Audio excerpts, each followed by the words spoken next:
Diamondlot, The Diamond Squad. By Eric Waugh. Chapter 25.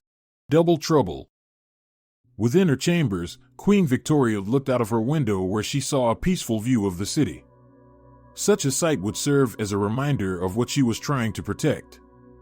On her desk were piles of papers that would drive most people mad. She closed her eyes, took a deep breath, and exhaled to calm her nerves. As she reopened her eyes, she saw a messenger dove flying towards her. Queen Victoria opened her window to allow the flying bird to land on her finger. She was hoping for some good news, but as she stared into the eyes of the bird, she saw visions of what was heading toward Fifth Guard. When the visions ended, Victoria's consciousness returned, but she fell. Upon hearing a falling noise, Zoe immediately opened the door to find Victoria on the ground. She rushed to the queen, who had grim news for her advisor. The Mad King's army were on their way. After a long trip at sea on the back of a turtle, Bella and Nathan were happy to be back on land. They were kissing the ground as they never thought they could miss the flat surface so much. They looked around to see a place that was very different from the Turtle Isle. Instead of sand, this place was filled with wheat and scattered bushes. Knowing time was of the essence, Bella and Nathan made their way to explore the plains. Having walked for an extended time, they arrived at a rock where they could sit down and relax, but they were in for a surprise. Jumping into position were two twin mages, one girl and one boy. They appeared before them and stood on the giant rock preparing to perform their motto. Halt. Stop where you are. Don't think you can run away, because we are the law. All evildoers beware. Thinking about picking a fight with us? It won't even be fair. I am Vance. And I am Olivia. Together. We are the twin. Dynamo! Catastrophe!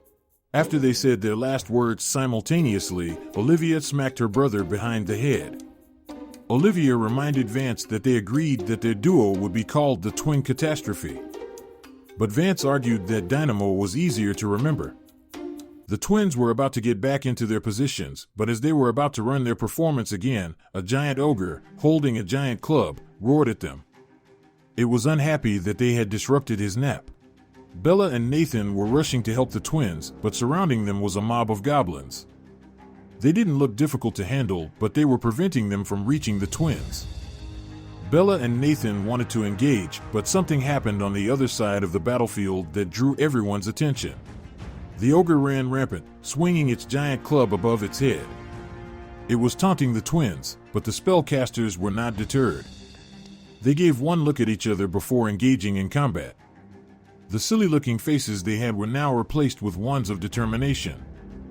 The ogre had its sights set on Vance.